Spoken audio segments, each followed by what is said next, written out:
नमस्कार प्यारे बच्चों, बेटा कैसे हैं आप सब। आज हम करेंगे अपनी ड्यू की वर्कशीट 47 अगेन जो आपके लेसन तत्वों के वर्गीकरण से है। और बेटा आज हम पढ़ेंगे तत्वों का आवर्त सारणी में किस प्रकार से वर्गीकृत हैं।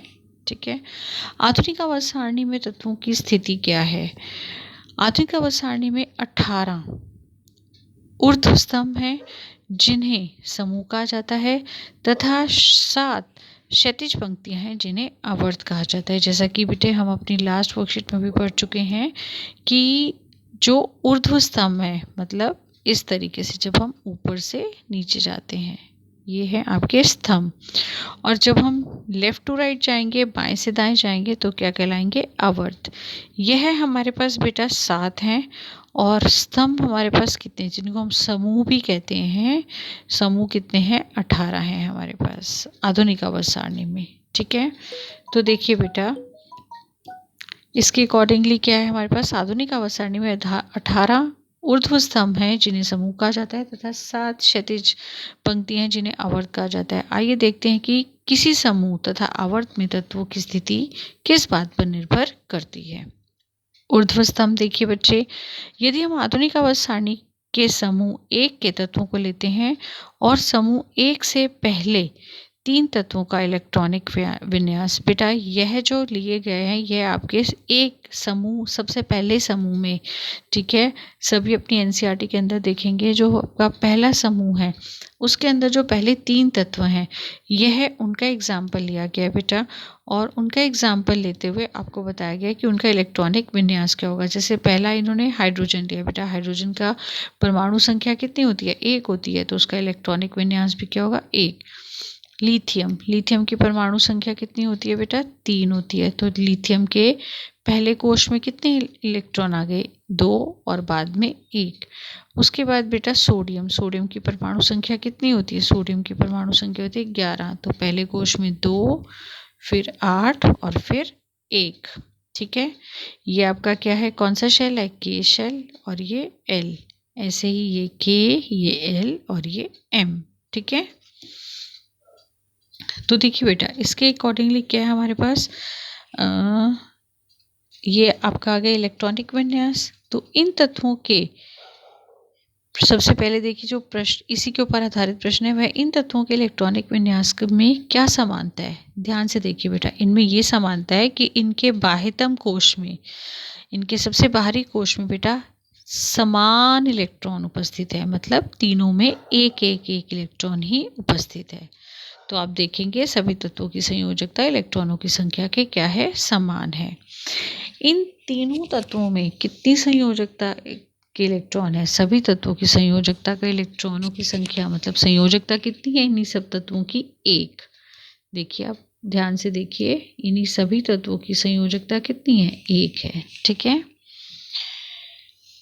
इन सभी तत्वों की संयोजकता 1 है। एक ही समूह के सभी तत्व, और इससे हमारा क्या कंक्लूजन निकलता है, क्या निष्कर्ष निकलता है कि एक ही समूह के सभी तत्वों की संयोजकता इलेक्ट्रॉनों की संख्या क्या रहती है समान रहती है, मतलब संयोजक इलेक्ट्रॉनों की संख्या क्या रहती है एक समान रहती है। तो संयोजकता इलेक्ट्रॉनों की संख्या किसके बराबर है समूह की संख्या के।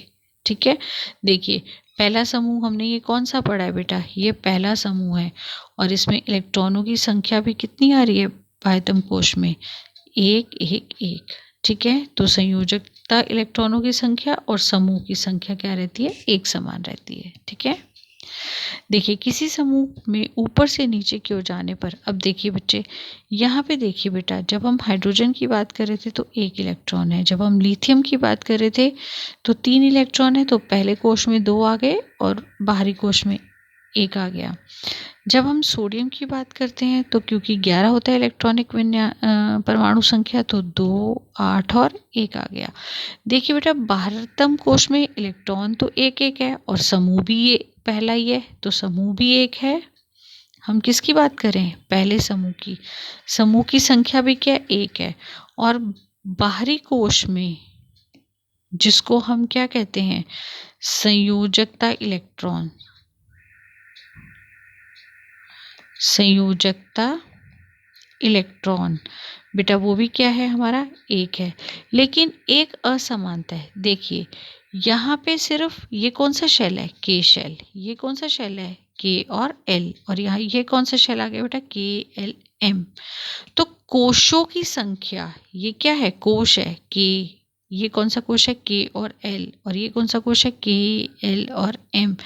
तो बेटा जैसे जैसे हम नीचे जा रहे हैं, जैसे जैसे परमाणु संख्या बढ़ती जा रही है, वैसे वैसे कोशों की संख्या भी बढ़ रही है।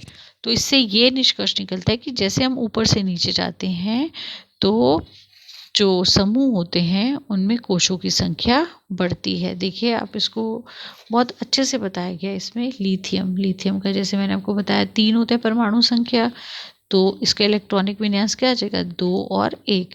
तो पहले शेल में ये के शेल, ये एल शेल। देखिए बच्चे ये हो गया इसका नाभिक, लिथियम का नाभिक। ये के शेल में कितने इलेक्ट्रॉन आ गए, 2 इलेक्ट्रॉन आ गए। और उसके बाद फिर 1 इलेक्ट्रॉन। तो कितने इसके अंदर कोश आ रहे हैं, 2 कोश आ रहे हैं, ठीक है, एक ये।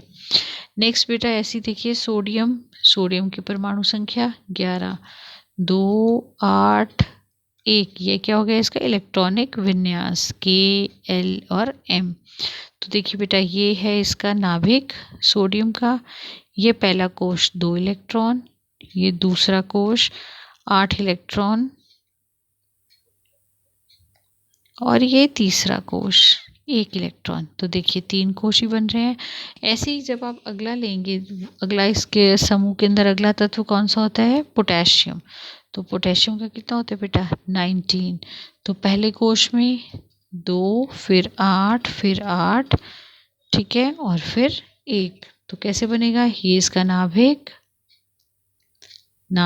के बाहर के शेल 2 इलेक्ट्रॉन, फिर से 8,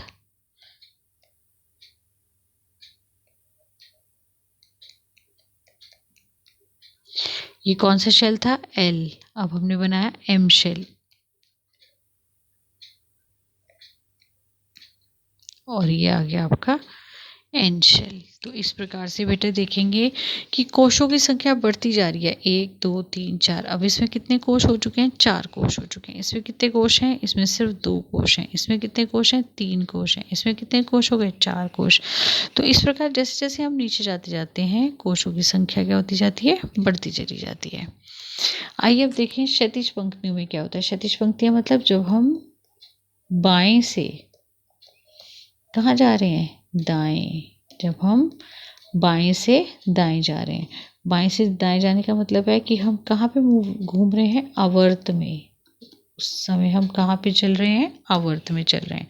तो देखिए उसमें क्या होता है, देखिए एक ये इन्होंने उदाहरण दिया आपको आवर्त का, जिसमें आपका lithium, beryllium, boron, carbon, nitrogen, oxygen, fluorine और नियॉन है, ठीक है। ये आपको दूसरे आवर्त का उदाहरण दे रखा है बच्चे, ठीक है। तो देखिए बेटा दूसरे आवर्त में जो लिथियम है, लिथियम की जो परमाणु संख्या होती है वह कितनी होती है, 3। ऐसे ही बेरिलियम की परमाणु संख्या 4। ऐसे ही बोरोन की परमाणु संख्या 5। ऐसे ही कार्बन की परमाणु संख्या 6, नाइट्रोजन की परमाणु संख्या 7, ऑक्सीजन की परमाणु संख्या 8, फ्लोरीन की 9, और लास्ट है हमारे पास में नियॉन, ये कितनी है, 10। तो देखिए बेटा अब आप इसको अगर इनका इलेक्ट्रॉनिक विन्यास निकालेंगे तो क्या निकलेगा, 2 और 1। इसका निकालेंगे 2 और 2, इसका निकालेंगे 2 और 3, ये निकालेंगे तो 2 और 4, इसका निकालोगे तो 2 और 5, इसका निकालेंगे तो 2 और 6, इसका निकालेंगे तो 2 और 7। और ये तो हमारा उत्कृष्ट कैसे हैं ही है। तो बेटा देखिए सब में एक चीज़ कॉमन है, नंबर ऑफ शेल, जिसको हम कोशों की संख्या कहते हैं। देखिए के शेल, एल शेल, हर एक तत्व के अंदर कोशों की संख्या क्या है, एक समान है। सभी में कोशों की संख्या समान है। तो क्षैतिज पंक्तियों में हम क्या देखते हैं, जिनको हम क्या कहते हैं, आवर्त भी कहते हैं। कितने कितने होते हैं आवर्त, 7। और स्तंभ कितने होते हैं, जिनको हम समूह भी कहते हैं, ठीक है, कितने होते हैं, 18। तो देखिए बेटा, जैसे हम आवर्त में जब हम बाएं से दाएं चल रहे हैं तो यह मान लीजिए तत्व हैं जिनका इलेक्ट्रॉनिक विन्यास आपको दे रखा है।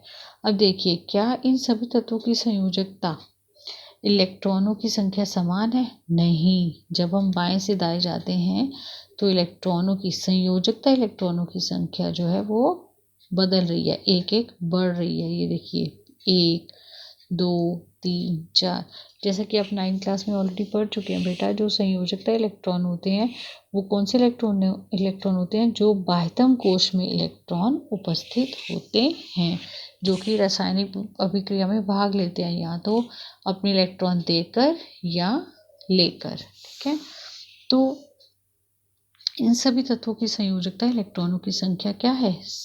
क्या समान है? नहीं, इनकी संख्या समान नहीं है बेटा, इनकी संख्या भिन्न भिन्न है। क्या इनके कोशों की संख्या समान है? हाँ, इनके कोशों की संख्या समान है। तो पहले का उत्तर देखिए बेटा, इन तत्वों की संयोजकता इलेक्ट्रॉनों की संख्या भिन्न भिन्न है, अलग अलग है, और लेकिन कोशों की संख्या समान है। तो आवर्त में पाई जाने वाले, आवर्त में जब हम बाएं से दाएं चलते हैं तो परमाणु संख्या में एक का इंक्रीज हो रहा है बेटा, एक नंबर इंक्रीज हो रहा है। जैसे आप यहाँ से एग्जांपल से देखिए, लिथियम से बेरिलियम, एक नंबर इंक्रीज हो गई। इसका परमाणु संख्या 3 था, इसका 4 हो गया। फिर नेक्स्ट पे गए तो कितना आ जाएगा? 5। उससे नेक्स्ट पे गए 6, उससे नेक्स्ट पे गए 7।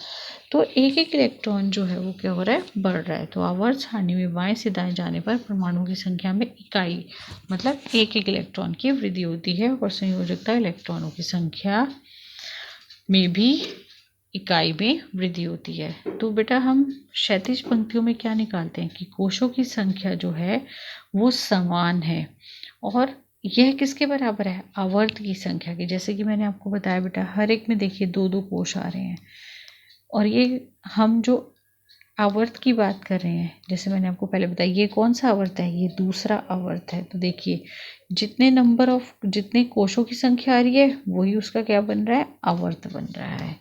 ठीक है, तो कोशों की संख्या किसके बराबर है? आवर्त की संख्या के।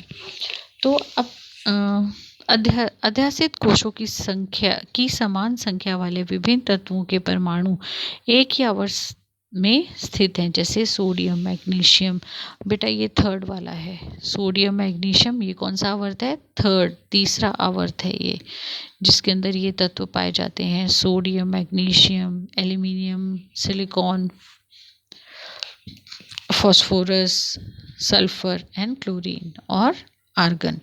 आधुनिक आवर्त सारणी के तीसरे, ये सभी देखिए उन्होंने बताया, आधुनिक आवर्त सारणी में सब कहाँ स्थित हैं? तीसरे आवर्त सारणी में, तीसरे आवर्त में स्थित हैं, क्योंकि इनके परमाणुओं के इलेक्ट्रॉन Kl एवं M कोश में स्थित हैं। जैसे देखिए बेटा, सोडियम का ही मैं आपको ऑलरेडी बता चुकी हूँ, 2 8 1, K shell, L shell, M shell. ऐसी अगर हम अगले की बात करें, मतलब अगर ये नाभिक है Na, तो पहले शेल में 2 इलेक्ट्रॉन, दूसरे में 8,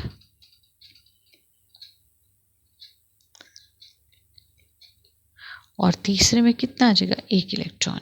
अब देखिए, अगर मैं मैग्नीशियम, अगला तत्व कौन सा है? मैग्नीशियम की बात करूं तो परमाणु संख्या 12, तो K शेल में कितने आ जाएंगे? KLM 2 8 2। तो देखिए, एक नंबर से इंक्रीज हो रहा है। ठीक है, ऐसे एल्यूमिनियम का कितना आता है बेटा? 13, तो KLM 2 8 और कितना जगह? 3। तो इस प्रकार से एक एक नंबर से ये क्या हो रहा है? इंक्रीज हो रहा है। ठीक है, और इसमें कोशों की संख्या कितनी आ रही है? 3 आ रही है। जैसे एल्यूमिनियम का ये है बेटा 13, तो 2 8 3, तो कोशों की संख्या, पहला एक को ये K कोश, ये L कोश और ये M कोश। ऐसे ही मैग्नीशियम में अगर कितना था? 12 था, तो कितना आ गया? 2 8 2, पहला कोश, K शेल, L और ये M। ठीक है, इन तत्वों के इलेक्ट्रॉनिक विन्यास लिखकर इनकी पुष्टि कीजिए। पुष्टि: किसी कोश में इलेक्ट्रॉनों की अधिकतम संख्या किस सूत्र पर निर्भर करती है? 2n²। बेटा, ये हम 9th में ऑलरेडी पढ़ चुके हैं। 2n² के ऊपर निर्भर करती है कि किसी भी कोश में कितने इलेक्ट्रॉन आएंगे, जहाँ n जो है नाभिक के नियत नियत कोश की संख्या को दर्शाता है। ठीक है, जैसे देखिए उदाहरण आपका K कोश है। K कोश में कितने इलेक्ट्रॉनों की संख्या, देखिए बेटा जैसे K कोश में हम लेते हैं K कोश जैसा पहला वो लेके चलते हैं, पहला कोश लेके चलते हैं, फर्स्ट कोश लेके चलते हैं। तो K कोश में 2n² में जब आप उसकी वैल्यू पुट करोगे तो देखिए 2 गुना कितना आ जाएगा, इलेक्ट्रॉन 2 आएंगे। ऐसे ही अगर हम L शेल को लें तो L जो होता है सेकंड कोश होता है, तो इसमें अगर आप संख्या देखेंगे तो ये आएगा आपका 2 गुना 4 दैट इज 8। तो इस प्रकार से बेटा तीसरा, चौथा, पांचवा, छठा और ऐसे ही 7 जो 7 आवर्त होते हैं उसमें फिर कोश जो इलेक्ट्रॉनों की संख्या है वो कैसी किस प्रकार आएगी, 8, 18, 18, 32 एंड 32। ठीक है, तो इस प्रकार से जो आपके तत्व हैं वो हर एक आवर्त में निर्धारित होते हैं। आइए अब बेटा इनके प्रश्न उत्तर कर लेते हैं। प्रश्न उत्तर करने के लिए बेटा फर्स्ट है हमारे पास में फ्लोरीन और क्लोरीन के समूह जो है 17 से संबंधित है। इन दोनों के बाहरी कोश में उपस्थित इलेक्ट्रॉनों की संख्या लिखिए। देखिए बेटा फ्लोरीन का जो परमाणु संख्या होती है वो होती है 9 और क्लोरीन की परमाणु संख्या कितनी होती है 17। तो इलेक्ट्रॉनिक विन्यास लिखेंगे इसका दोनों का, तो 2, 8, 7। तो देखिए इनके बाह्यतम कोश में कितने कितने इलेक्ट्रॉन है, 7 इलेक्ट्रॉन है। ठीक है, अगला क्वेश्चन देखिए बेटा मैग्नीशियम, एल्यूमिनियम, सिलिकॉन के इलेक्ट्रॉनिक विन्यास लिखिए और इनका आपको परमाणु संख्या कितनी कितनी दे रखी है। मैग्नीशियम की दे रखी है आपको 12, एल्यूमिनियम की दे रखी है 13 और सिलिकॉन की दे रखी है आपको 14। तो बेटा इसका आप इलेक्ट्रॉनिक विन्यास लिखेंगे 282, इसका लिखेंगे 283 और इसका लिखेंगे तो 284। तो उसके बाद देखिए बच्चे यहाँ पे आते हैं आपके आवर्त और यहाँ पे आते हैं आपके समूह। जब आप आवर्त की बात करें तो देखिए कोशों की संख्या तीनों में ही, चाहे हम मैग्नीशियम की बात करें, चाहे एल्यूमिनियम की बात करें, चाहे हम सिलिकॉन की बात करें, तीनों में ही आवर्तों की संख्या 3-3 है। तो यह है कौन से तीनों में ही कोशों की संख्या क्योंकि 3-3 है तो कौन से आवर्त में आएंगे, तीसरे आवर्त में आएंगे, ये थर्ड आवर्त में आएंगे। लेकिन समूह की बात करें तो मैग्नीशियम सेकेंड समूह में, एल्यूमिनियम 13 में और सिलिकॉन 14 में आएगा। ठीक है, थर्ड क्वेश्चन देखिए समूह 1 में के पहले 3 तत्वों के इलेक्ट्रॉनिक विन्यास लिखिए। इन्हीं तत्वों के इलेक्ट्रॉनिक विन्यास से आप क्या समानता पाएंगे। बेटा ये रहा आपका थर्ड क्वेश्चन का आंसर। उनमें क्या समानता है, इनके सभी बाह्यतम कोश में कितने कितने इलेक्ट्रॉन है, इलेक्ट्रॉनों की संख्या 1-1 है।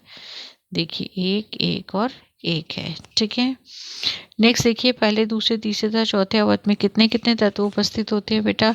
तो पहले आवर्त में,